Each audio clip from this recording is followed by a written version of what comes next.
So we'll start our next session. All looking forward to, I'm sure.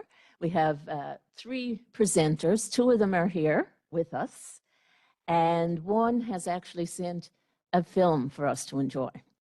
So we're going to have the in-person folks first, and then we'll show the film, if that's okay with everybody.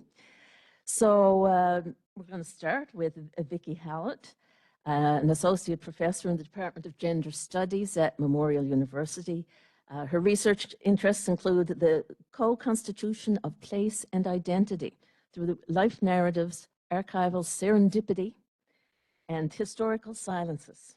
So she's our vice president at the Newfoundland Historical Society this year, and she served as interim academic editor at Memorial University Press.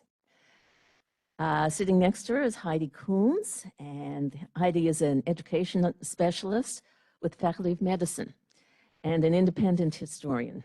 She has a PhD in history, specializing in nursing with the Grenfell Mission, and has numerous publications based on her research. She's active in the heritage and arts communities, serving as a longtime board member and past president of the Newfoundland Historical Society, in the folk arts community, and she recently helped establish Eyes Not the By, a traditional session for women and gender diverse musicians. And Erica Sams Hurley, who is not able to join us today but has sent along a film. They're a Mi'kmaq assistant professor in the Faculty of Nursing at Grenfell campus, cross-appointed to interdisciplinary humanities. A nurse educator, her research centers Indigenous health, grounded in community relationality. Was I out at the banquet last night? No, I wasn't. What's my excuse? And Mi'kmaq language. Drawing from her ancestors' traditional healing knowledge, Erica champions decolonizing approaches within health education and Indigenous-led, community-rooted research. So we'll ask Vicki to start us off.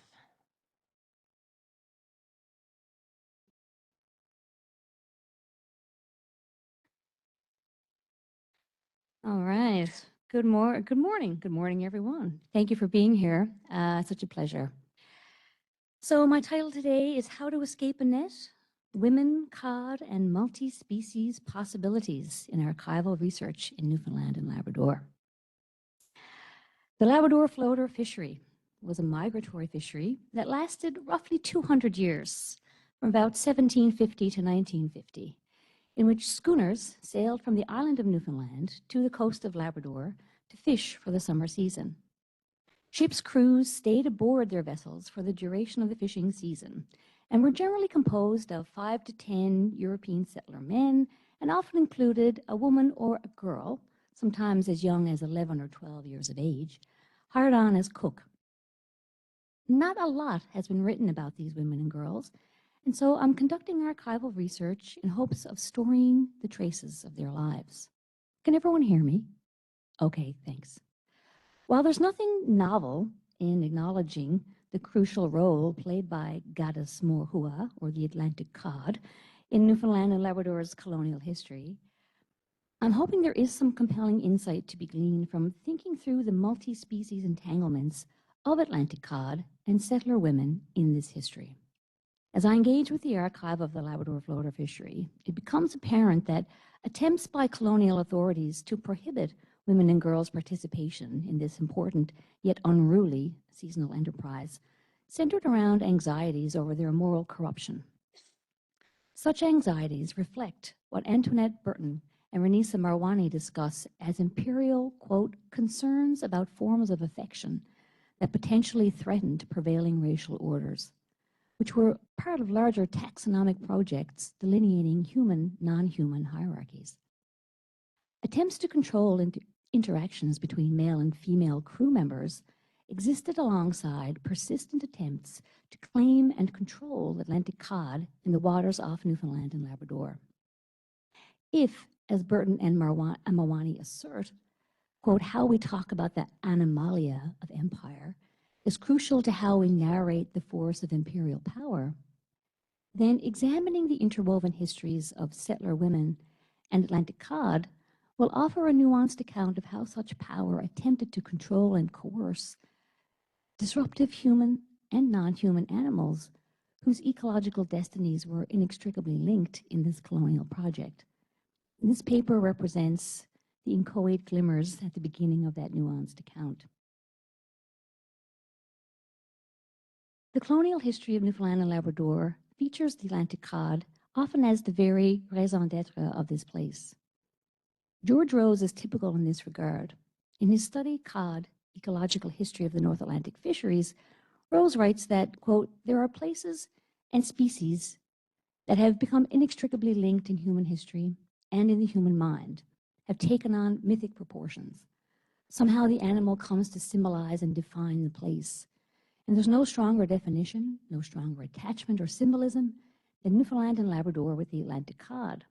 He goes on to say that, quote, the full history of Newfoundland and Labrador has been written through the fisheries in one way or another, and it's impossible to separate the two into neat compartments.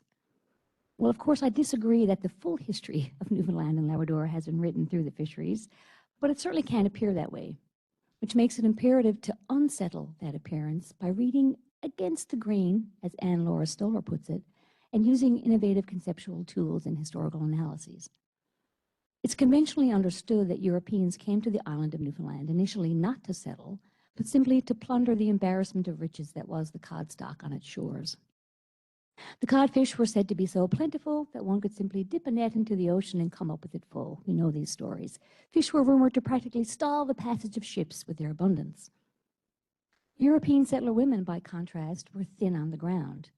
In fact, their presence was actively restricted so as to discourage permanent settlement in this migratory fishing station throughout the 16th and 17th centuries. As debate in England raged over whether Newfoundland should have a permanent government and thus develop into a more legitimately settled colony, one of the key issues was women. Historian Gordon Hancock found that those advocating for a continued migratory situation in 1670 railed against settlers who, quote, used their womenfolk to debauch ignorant mariners in efforts to make them stay.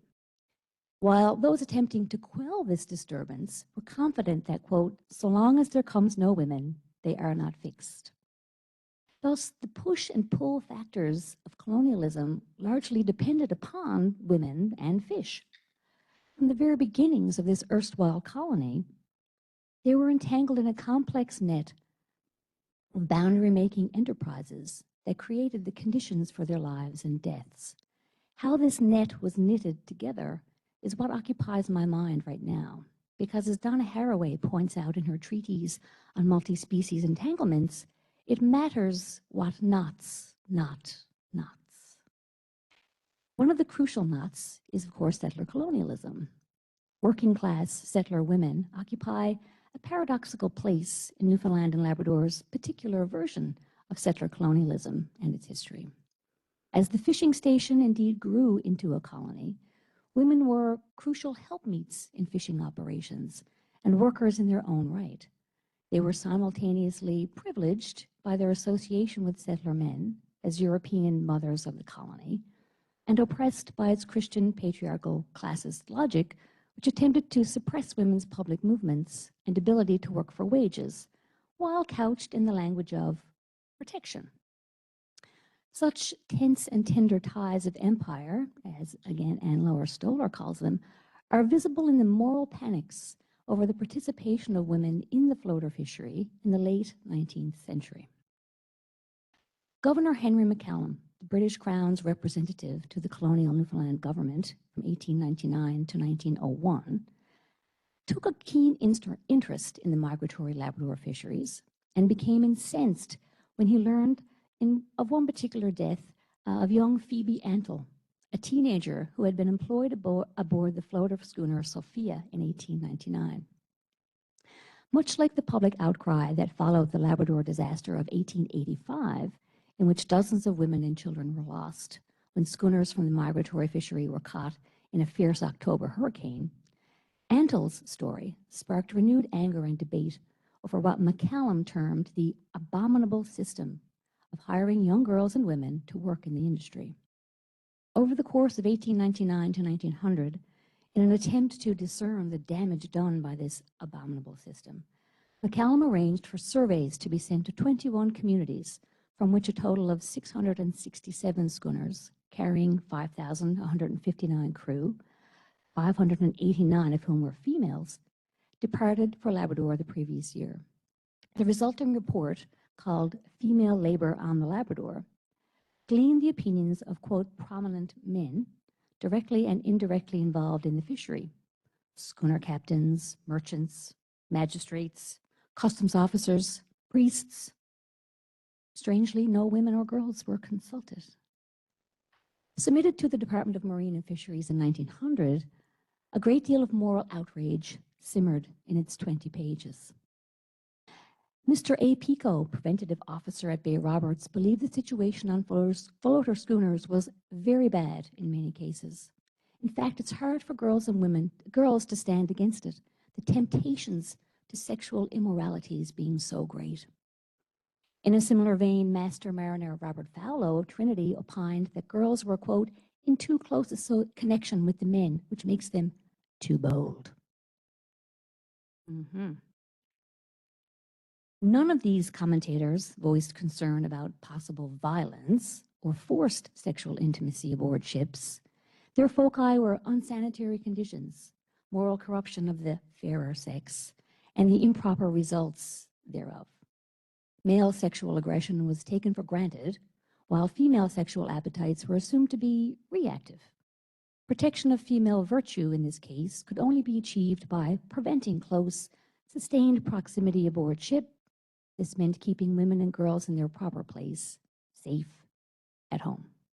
As medical missionary Dr. Wilfred Grenfell would write to Governor McCallum in 1900, quote, none of these girls or women who are future mothers of this country can possibly retain that natural modesty, so absolutely essential for the welfare of their future responsibilities when employed on greenfish schooners, which was what the schooners were called then. 2 minutes.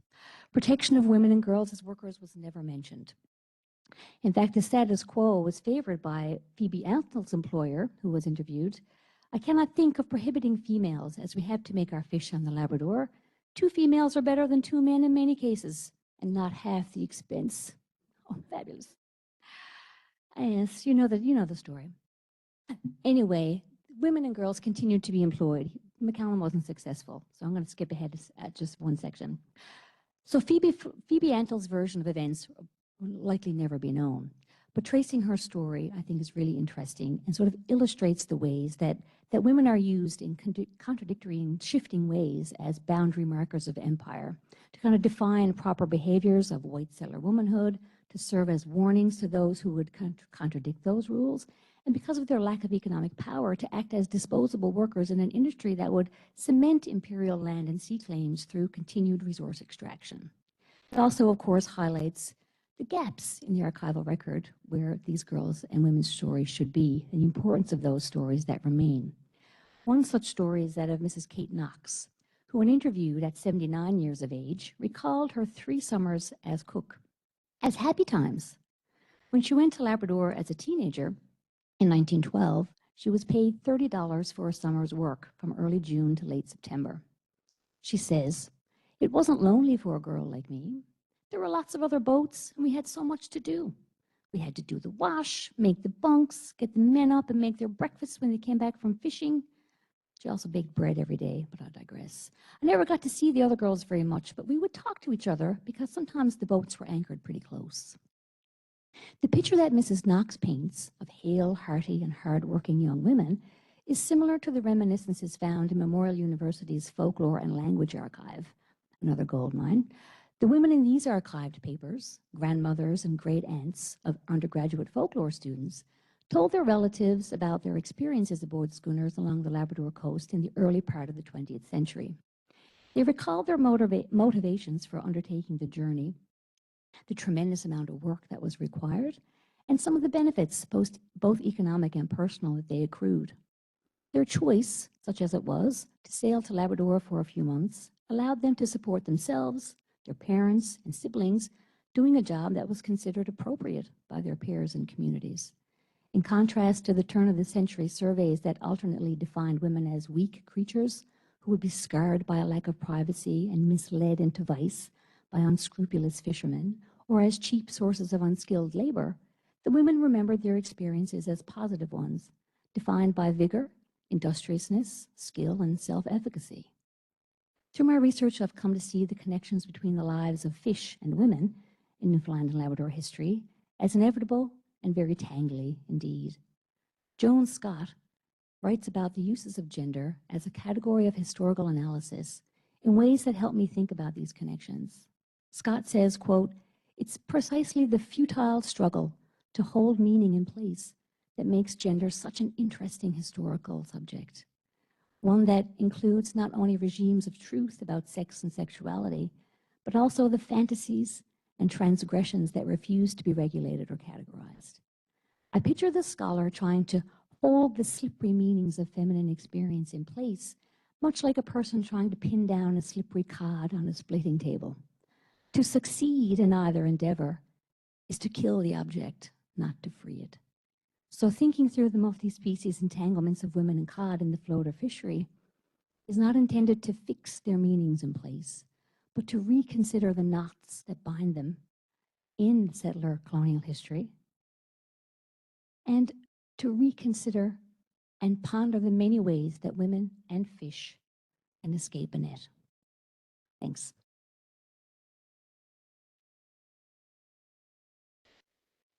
In the spring of 1908, while Wilfred Grenfell was busy importing reindeer and drifting out to sea on an ice pan, Nurse Edith Mayhew at Harrington Harbor was quietly plotting a garden, and not only a garden, an entire gardening promoting scheme. Mayhew was the Canadian nurse with the Victorian Order of Nurses in London, Ontario. This is the only photo I could find of her through online sources. She's there in the middle. I think she looks petite and formidable. In 1906, she was sponsored by the Grenfell Mission's Ottawa Committee for a post at a new hospital in Harrington Harbor on the Quebec North Shore. This is Harrington Harbor back at the time. You'll notice that it's rocky and there's not a tree to be seen. By outward appearances, Harrington Harbor could pass for a typical Newfoundland outport. And in fact, although it was in Quebec, it was settled in the late 19th century by Newfoundland families in search of unclaimed fishing grounds. And so it would have been considered an extension of the Newfoundland salt fish trade. So like many European settlements in Newfoundland and on the southern coast of Labrador, it existed primarily for fishing. And the fact that it was a rocky, windswept island with limited agricultural prospects was inconsequential. And this is a broader theme in our history when it comes to European settlement and agriculture that Sean Cadigan and William Keogh and John Omohundro have all talked about. When it comes to settlement associated with the fishery, arable land and good fishing grounds were uncommon neighbors. Gardening in these coastal communities was not for the faint of heart, and in Harrington Harbor, Mayhew would later reflect, gardening was done under great difficulties. Mayhew had been at Harrington Harbor just over a year when she had the idea of holding a flower show to encourage gardening in the community, and as the dietary of the people needed enlarging, quote. This was a time when deficiency diseases were widespread throughout northern Newfoundland and Labrador, and the Grenfell Mission had identified the restricted local diet as a problem. In order to increase the availability of fresh produce on the coast, the Grenfell Mission would eventually implement a significant agricultural program that included the construction of large greenhouses at St. Anthony and Northwest River. But while the mission's agricultural history has been dominated by the contributions of a few noteworthy men, in its earliest days, and in the communities outside the larger centers of St. Anthony and Northwest River, it was women who laid much of the groundwork for gardening at the community level. So I'm going to try to keep this to 3 points, but I'm just going to be able to briefly scan these 3 points in the amount of time that I have. Okay. So my 3 points about gardening, gender, and the Grenfell mission in the first half of the 20th century, and the ways in which women's participation in horticultural activities aligned with the mission's gender and class-specific reform agenda in northern Newfoundland and Labrador. And my sources for this are a little tricky. There's the promotional material by the Grenfell mission, especially among the deep-sea fishers, which has a lot of information in it, but it has to be read with caution because it was promotional, and so everything had a spin to it. There is some factual history in there, but it was always spun to confirm the Grenfell mission's discourse about why they were there and justify their existence there. And also the letters that the nurses wrote to the Grenfell mission secretaries in London, which also have to be read with caution because they were writing to Grenfell mission authority. So there's things that they would not have said, and they would have framed their experiences in a certain way to justify, to validate their position as a Grenfell nurse. But my 3 points are that nurses with the Grenfell mission engaged in horticultural activities as part of running a nursing station, and it was considered appropriate for them to do so. This is something I touched on in my PhD research, which Linda supervised, but I didn't go into a lot of detail about this. So it's new research that builds on some of the history that I covered before. My second point is that nurses with the Grenfell mission attempted to lead by example and used horticulture as a tool of social reform to encourage more subsistence gardening in their communities, and most of their endeavors in this regard targeted women, which Gail Lush talks about as well in her thesis. And third, nurses with the Grenfell mission negotiated produce, goods, and services with local women throughout the formal economy, and their approach was informed by the gospel of self-help.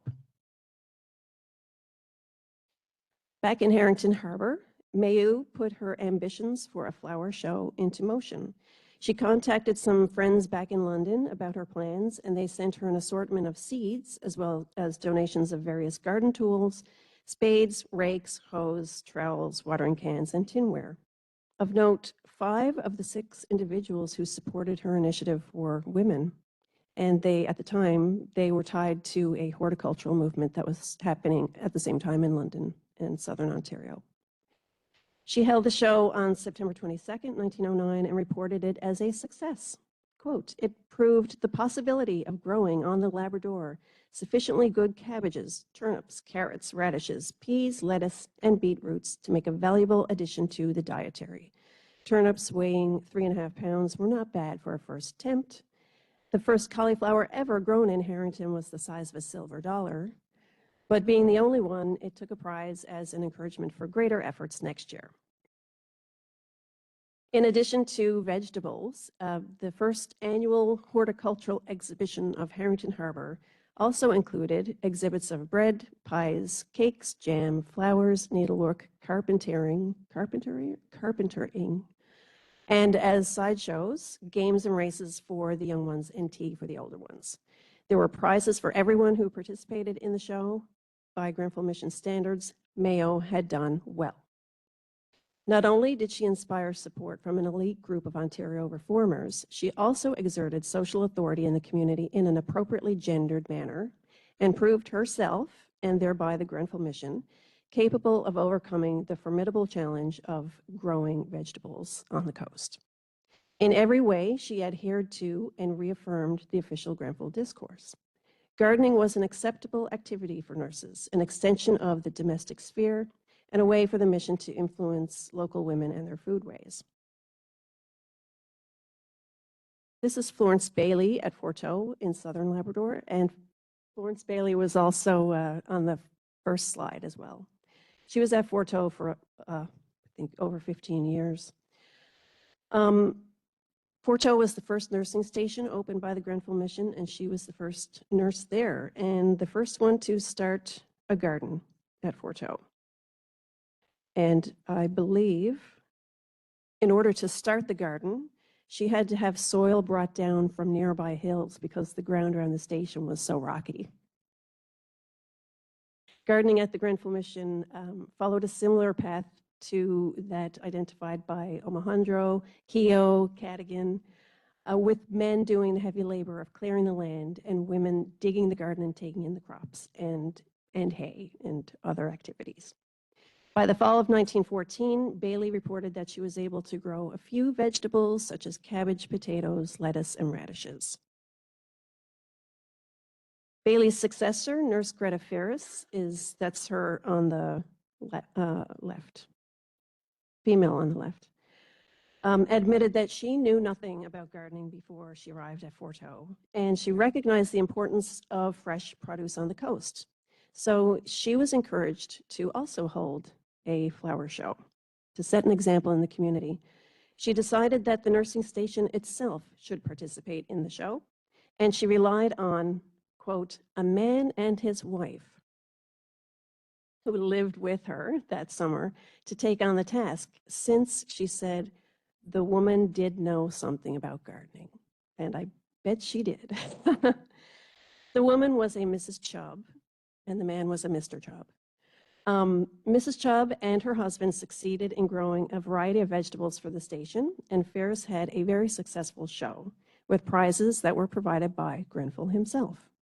Much as Mayow's flower show in 1909, Ferris's show celebrated gardening and was intended to encourage the local people, particularly women and mothers, to engage in gardening.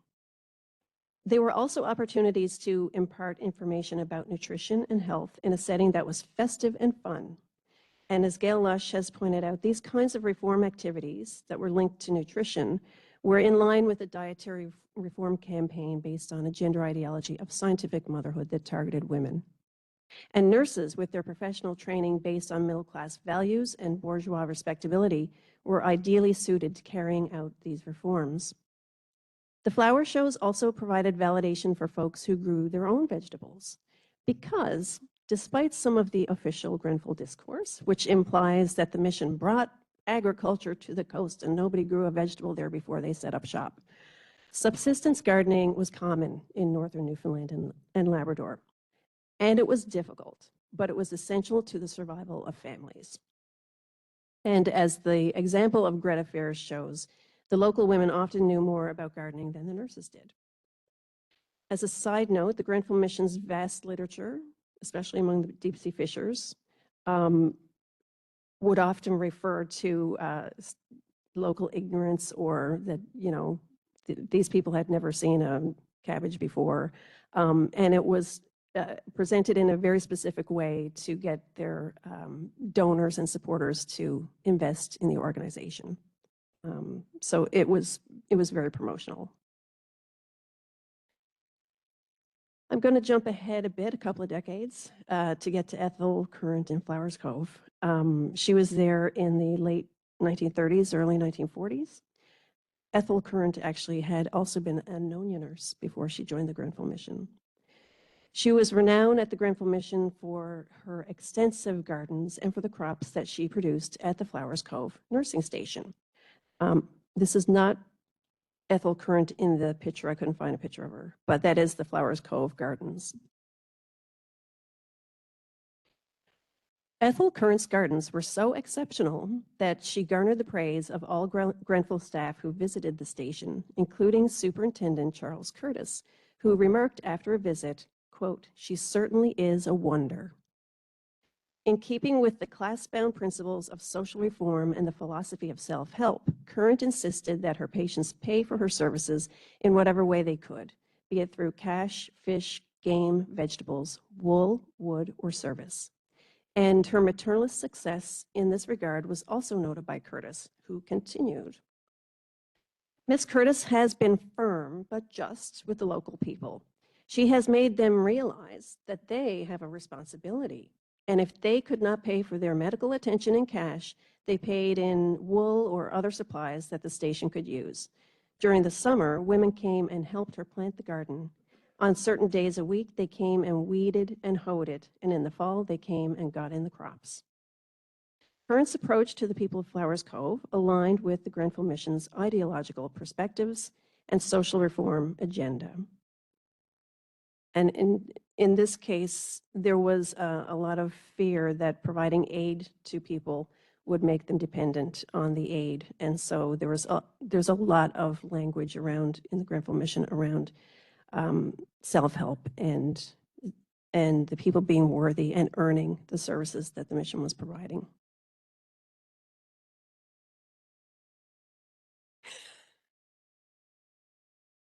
Is that two? Okay, I'm good. Yes, so this is my last slide. So when when people think of outport nurses in Newfoundland and Labrador, they often think of women who braved all sorts of weather to reach patients in emergencies, who traveled by boat in summer and dog team in winter, who pulled teeth, sometimes their own, delivered babies, sometimes in boats, reattached severed appendages, and maintained the highest standards of cleanliness in their stations. And they're not wrong, but in northern Newfoundland and Labrador, nurses also got their hands dirty. Nurses with the Grenfell Mission engaged in gardening to varying degrees and used gardening as a tool for social reform by attempting to lead by example and encourage gardening in their communities, and by negotiating with the local people in the informal economy, bartering their services for produce and labor under the banner of self-help. From their positions of social authority in these communities and their association with an organization that viewed itself as a culturally superior civilizing force, the nurses used gardening as a tool of social reform, which was at the heart of the mission's agenda in northern Newfoundland and Labrador. Thank you.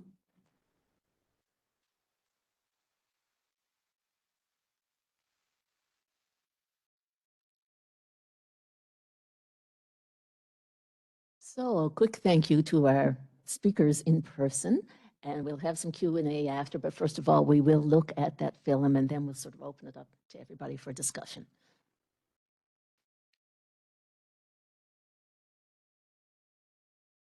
So, Koi, hello everyone. I'm Eric Sanserly, and my presentation today is Mi'kmaq Women's Silent Voices. I'm so happy to be presenting with you all.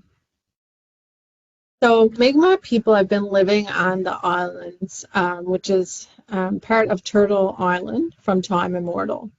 It was my people, the Wabanaki Confederacy, and Mi'kmaq people specifically, who were first encountering and have been impacted the longest by what we know and describe now as settlers.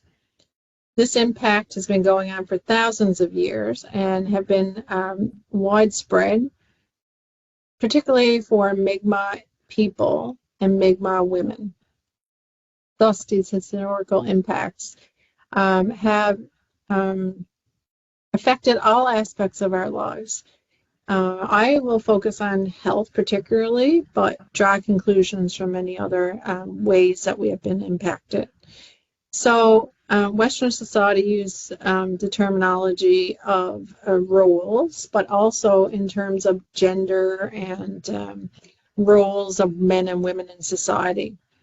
Mi'kmaq people do refer to roles in communities, but it was different. And what I mean by that is that we were linked directly to things and what had to be done in our communities, who could take up those roles. Furthermore, individuals were known for their gifts, and that each individual had a gift to give, and it was exemplifying and uplifting each individual's gifts. So unlike Western society, whereby they focus on creating a hierarchical relationship between men and women, placing really men at top, the roles were constructed as valuable and less valuable. However, we place roles on helping family, community, Mother Earth, and beyond. I referenced my Mi'kmaq teachings to acknowledge that it is known to be true for other cultures as well, but we have inherent knowledge and teachings specifically around the idea of respecting and uplifting those in our communities, specifically Mi'kmaq women. Our women were honored within our society. There were water carriers, water protectors, aunties, grandmothers. We also have been known to have clan mothers or women that would come together to give advice within society. However, colonization and influences within our communities and our society created these stereotypes which continue to perpetuate harm and exist. They were imposed on Indigenous women, and they were seen as inferiors. They were sexualized, continuing to be sexualized and devalued even today. Impacts were Canada-wide, but Newfoundland has its own historical and unique oppressive history. Newfoundland was the last to join Confederation in 1949 and become part of Canada. And within the final terms of union, Indigenous people of the island were ignored, not acknowledged, and essentially only their story was erased.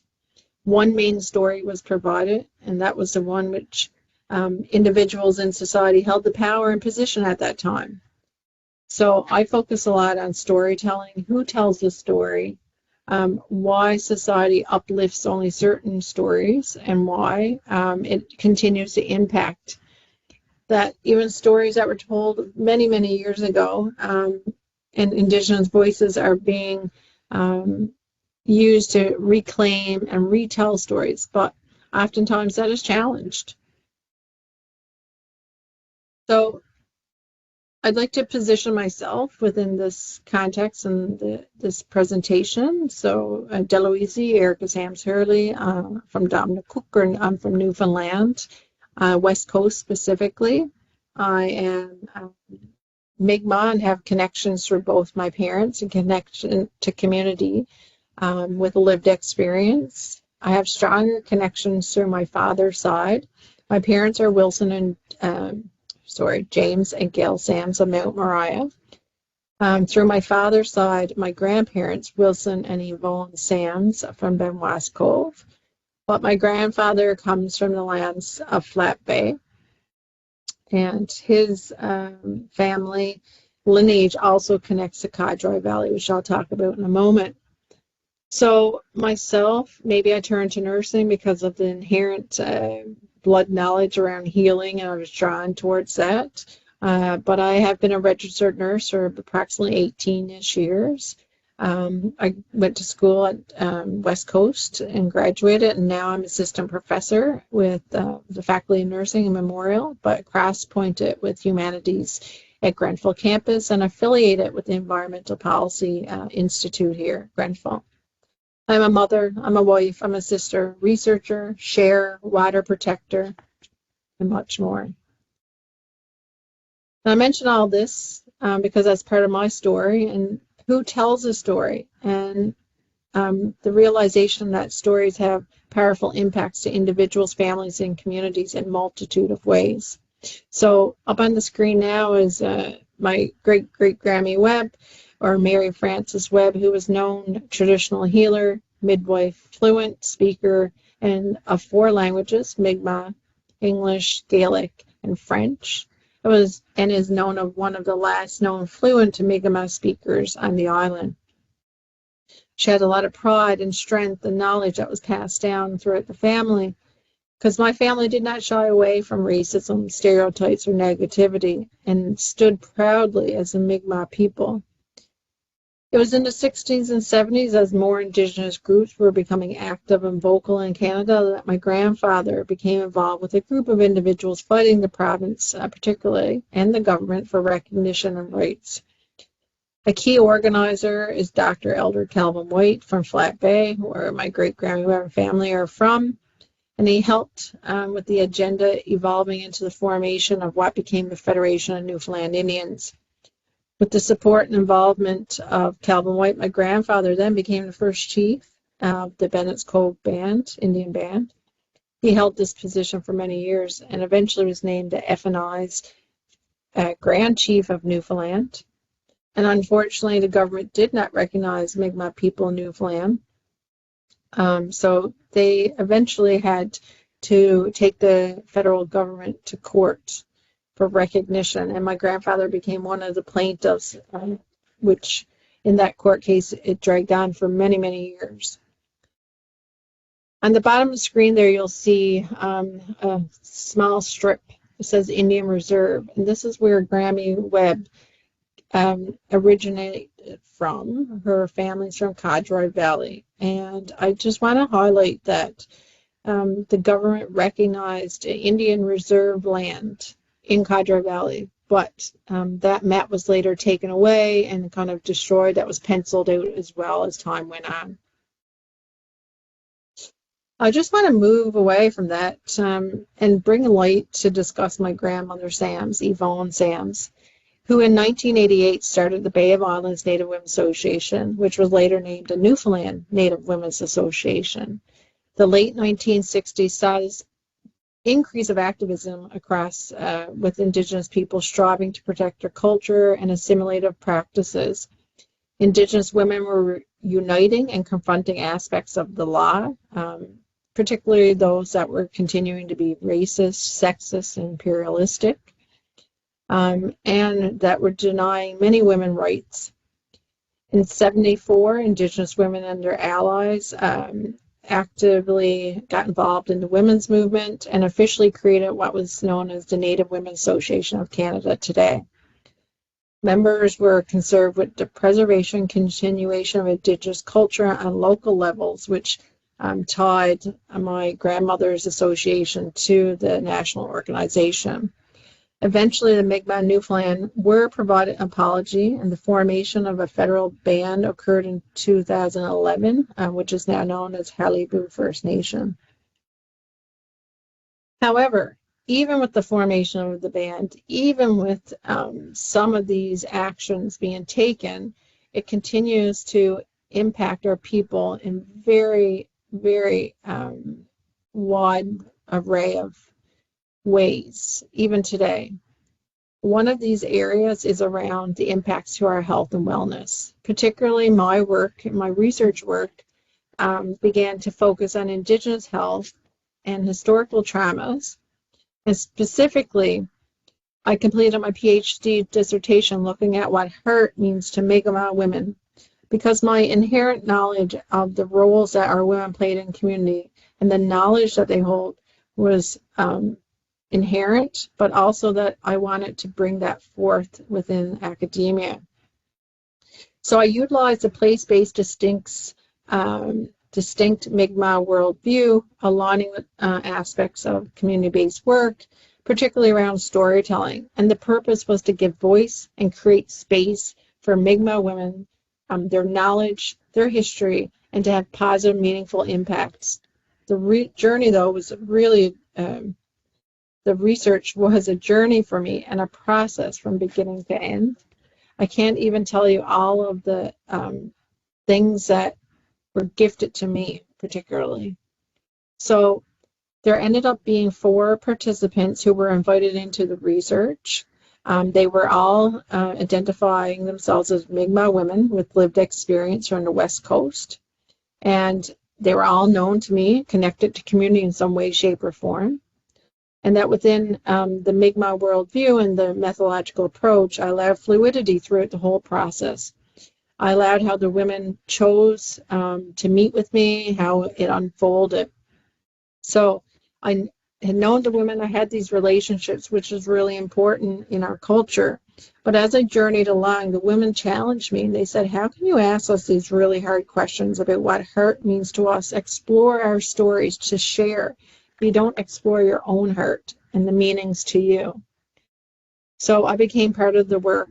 So up on the screen in the purple is Nicole Travers. I am in the center. Charlene Comden is there in the boat. With the fabric is Sabrina Muse, and with the red is Arlene Blanchard White. So what the women brought forth and the stories and information that they shared was so beautiful. I'm going to go to this slide first and come back. So really, I can't get into all the interconnected information that was shared, but I'll touch on stuff just to give an idea. And particularly balance is needed, and balance in all things, balance in the roles in our society and our accountability, and balance with time, but also balance around trauma. We can't always talk about the hardships, the trauma that we've endured. We have to talk about the good and value the love that we have. We talked about how medicine was important, and laughter is tied to safety around all kinds of things such as ceremony, and that medicine is not only for illness but for life. We also talked about how this idea of language and stuff is so important. So language is connected around knowledge that we hold, inherent knowledges, but knowledge around, for example, water. Water is life, and that water ties us to lands and deep roles and responsibilities, particularly to women. Water is tied to blood. Blood was tied to the ancestors, but more so a deep spiritual connection. Stories evolved around blood memory. Our hearts carry these memories and connects us to others and dreams, visions, and so on. Furthermore, this balance I talked about and the medicine all directed the conversation towards a need for a lodge of coming together for women to be able to share a multitude of ways, to uplift each other, to reclaim and ground ourselves in our knowledges. Just to highlight, I can't go through it all, but just some of the comments and in the stories that were told that were so important, particularly around blood. Arlene had said, you're talking about lineage, you're talking about the ancestors holding up all the women that walked before you and allowed you to be here so that we can be here and keep our ceremonies and traditions going. Nicole said, we become westernized ways of thought. If we had an injury, it's like fix the injury. It's not like what is causing that injury? Is there something that is causing the symptoms? I think sometimes the biggest medicine is stopping. Furthermore, Sabrina mentioned about balance. She said, we're only as healthy as the health of our land or communities. When we care for our land and community, that care gets reciprocated and back to us. Heart is tied to advocating for social and climate justice. Language, Charlene talked about food, but food not only in nourishment, but also about how food is important in feeding. Feeding a person and seeing their action, knowing that I've just fed them good food, makes them feel warm, it makes them feel homely, and that makes my heart feel good. It makes my soul feel good. It's about ways passed down to me, and when I think about how good it makes me feel, I think about think about her. So Charlene is talking about how traditions have been broken, but remaining and grounded in that tradition and knowledge and ways is so important. And I just talk about how that sometimes all of this stuff are historical impacts. All the things in society that are coming at us sometimes is like ice panning. And that ice panning is draining and difficult game that one should avoid. Yet in life, these circumstances or situations are often unavoidable. So for me, it's really about focusing on how we come out of it. So this leads me to kind of concluding and letting you know that this work, a lot of beautiful information was shared, but also that it came forth in a multitude of ways, poems, imagery, all kinds of art pieces, and that this is one poem that was created. It's called Listen, Don't Speak. I am not well. My heart is breaking. Unhappy thoughts and unmotivated. I am not well. Listen, don't speak. You're unwell? Let me tell you what your heart needs. I have the knowledge that you seek. Listen, don't speak. I am not well, full of heart knowledge backed by ancestral guidance. Help me, but don't tell me I am not well. Listen, don't speak. Here's a prescription. Do as directed. I'll help you as I have the heart knowledge that you must seek. Listen, don't speak. I am not well. You add to the trauma, the heartache and pain. My knowledge is key. Help me, fix me. Listen from the heart. Don't speak. So I just want to conclude that I think that poem speaks to how our history, our knowledge has been kept. We are resilient. We have our traditions, our information that continues to be important. We must share our history. We must share more of our knowledge of what happened to us and continues to happen, but also we must uplift and share the positives, the stories that our women have, that why we have been remaining resilient, why we are still a strong community, culturally connected. Walaluk, thank you all. I appreciate the invite and having me today.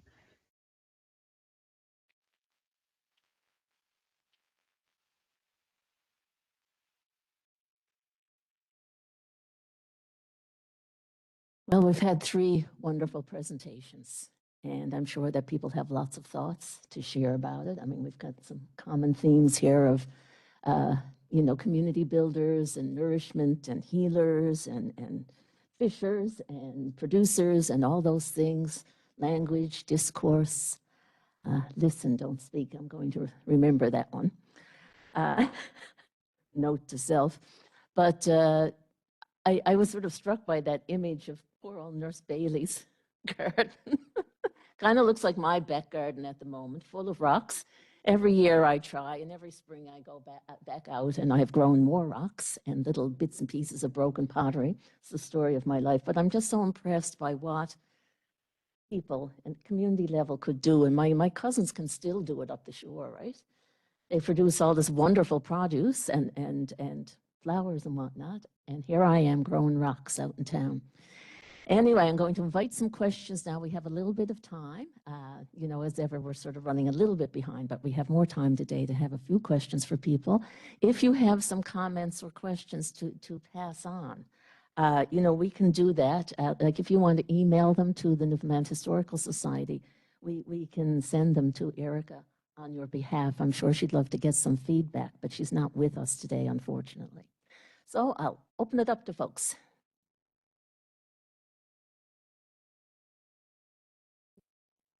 Yes, you're always brave.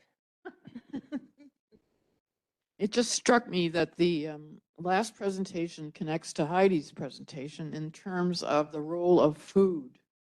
And that food, well, I'm not sure how I can connect them, but it seems to me that the thing about food being the heart of many communities and also of sharing and bridging in cultural gaps, perhaps. I don't know. It's random thoughts that you might want to play with.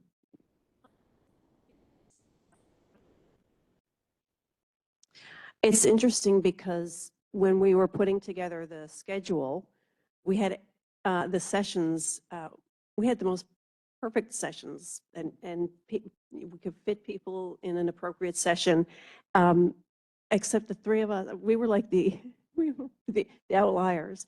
And so we met one day and we were just thinking it through, and I think I just saw, yours was with the fishery, mine is with agriculture, and I was like, women, land, and sea.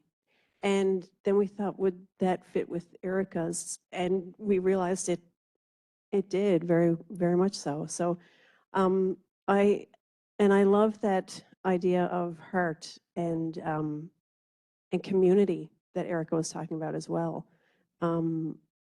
There's so much to, like, the Grenfell mission research is very Grenfell mission centric, but the people in the communities were doing their thing anyway. They had their own gardens, they had their community events, and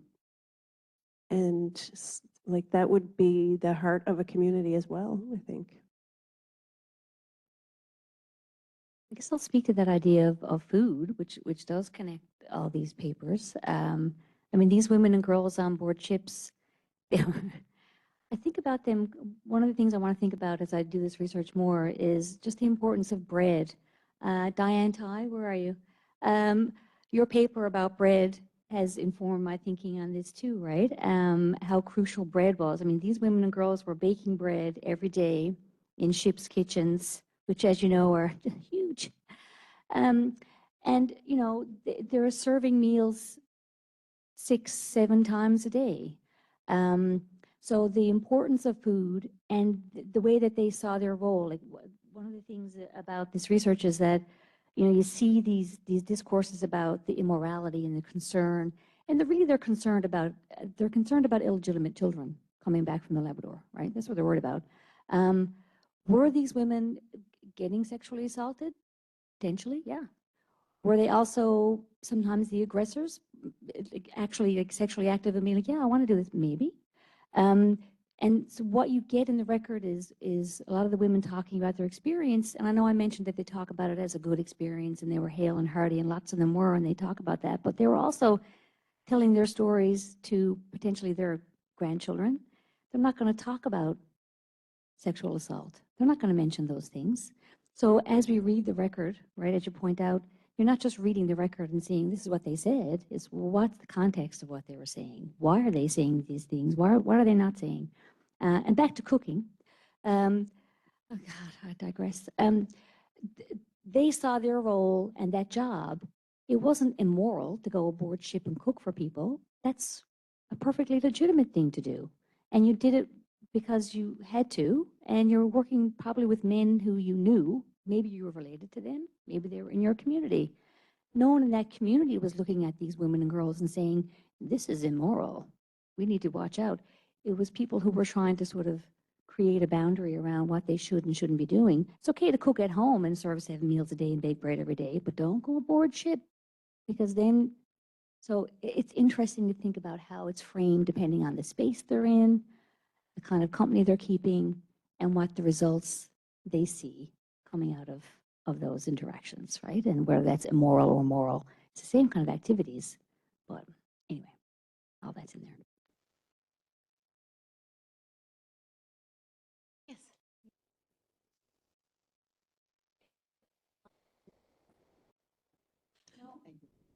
Put it right. Is this on? No. Okay. You mentioned that the girls, young girls and women who went aboard the ships were paid. So would they actually get paid cash money? And if so, it was probably the only cash money that their family had, except for the seal hunt in the early spring. So it's crucial roles that they played. And so was it cash money that they received? Yes, they often got paid cash. They would have got paid cash, which would have been unusual at the time. Not, not exclusively to them, but they would have been, they would have gotten a share of the voyage. I have a question about that. Yeah. Would they have gotten it, or would it have gone to their parents? Well, it could have gone either way. The records that I'm seeing and some of the interviews I'm seeing is that the women talk about getting the money themselves. Some of them talk about getting a bonus based on how good the journey was, the voyage was that year. Then they talk about, of course, they probably would have gotten paid after everything was sold. Oftentimes they would have been in St. John's and got their pay, and they talk about going and buying a coat for the winter and buying some Christmas presents for the family and buying a new pair of shoes. And oh my gosh, you could get all that stuff for $30 after the voyage, right? And it was a big deal. It was big money. So it meant a great deal to them and their communities, absolutely. Oh, yeah, I have just a comment about Heidi, to both of your presentations, really highlighted the ways in which women are kind of materializing the idealism of colonialism. And what I mean by that, Heidi, during your presentation, I was thinking a lot about, if you could talk about Newfoundland as a colonial project, a lot of the discourse around it involved a lot of gardening metaphors, planters, plantations, Newfoundland as a nursery for seamen. It's like this idea of naturalizing, kind of planting people there and kind of growing a colony. And, for all of those lovely metaphorical ideals, it's women who are like on the ground, kind of getting their hands dirty from, building it from the ground up and bringing a kind of a human, like anchoring a kind of human effort and human community building. I don't know, just like a really interesting kind of juxtaposition there. I thought was really lovely, like kind of bringing those individual lives and efforts and, kind of another side to that story. And Vicki, this is also an aside. I think when you kind of brought things back to the way that women are kind of helping achieve these, like fishing, like creating these nets, like building the actual nets, like using that effort to build nets and to make bread, and putting hands on fish. The slipperiness of the fish. Like I love that kind of tactile metaphor. It's not just a tactile metaphor. It's it's a real that was a real lived experience of the slipperiness of the fish. And this is just my kind of my mind wandering a little bit, but bread. To go back to bread. The Newfoundland bread loaf, or Newfoundland Labrador, I guess, the Trinity loaf, like the 3-bun loaf.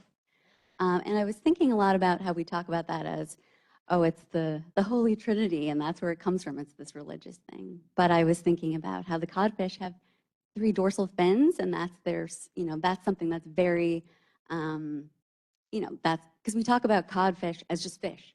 We very rarely talk about the specificity of like, what is the character of a codfish? Like, what do we know about it? What are the people who catch it, who touch it, who take it apart, who cook it? Like, they know codfish so well. So what is it that's particular about it? It's not just fish. It's a very specific kind of fish. And yeah, like, is this a way that, paying attention to the 3 dorsal fins, maybe the codfish ends up in our bread to be like, listen, let's notice me. And maybe is this a way that women kind of brought that kind of through line into the bread from the fish? And that was where my mind wandered when you were kind of bringing us back to the kind of materiality of all of this. So anyway, that's not really a question. It's just an observation, but thank you for indulging my imagination. I love it. I love everything you just said. Yeah, it's super cool. If I could just respond to your thoughts with thank you. And yeah, that's kind of what I'm trying to do is like, how do we speak about these animals? How well did people know them? And they knew them differently. You catch it, you kill it, you eat it, you split it. All these interactions are very tactile, hands-on, and it does impact how you see yourself, your role. And these young girls and women, they were forking the fish down in the hole. They were pronging it up when need be. If the fish came in, buddy, anyone who was on board ship was in there, right? You were splitting fish. You had to do it. So the way that we think about and talk about these animals in very specific ways, in some ways reflects or mirrors how we talk about each other, and certainly how women were talked about, and this idea of like, they're paradoxically like necessary, but also peripheral. We try to think that we can control them, but of course they're not controllable. We're chasing them around and trying to hem them in, draw lines around things, and that doesn't work either. So yeah, all that is really fascinating to me. And yeah, thanks. Great observation. Heidi, did you want to make a comment? And then I am going to call lunchtime, I'm afraid. I think from my perspective, it's interesting because there were 2 colonies conceptually in northern Newfoundland and Labrador. There was the Grenfell project and there was the fishery. And so a lot of what I've researched so far has been the Grenfell project. But when I think about, and when I've read and when I've interviewed women as part of my research, there's just so much pragmatism. Pragmatism is the first thing that comes through. Like you call up someone who was a nurse or a midwife or was a patient of the Grenfell mission and ask, I'd like to talk with you about your experiences, and I'm really interested in what you'd have to say about that. And the first response, oh, sure, I wouldn't be able to tell you anything if I didn't do anything. But like, I didn't do anything. But they did. But they did it. They just did it. It was so pragmatic. They did what had to be done to keep their families and communities alive. And so what I see more so than maybe an individual dealing with a stove and baking bread is a lot of community discourse and community events and support within the community. So I don't know if that addresses your comments at all, but that's kind of where I'm kind of seeing 2 conceptual colonies. Lots to chat about over lunch. We're going to have to, because we're supposed to start again at 1 o'clock. So I'm sure some of you have some questions to ask, and I'm really sorry, but I am going to call it to try to keep us moving along. And yeah, come and chat to the people over a coffee. Thanks very much, everybody.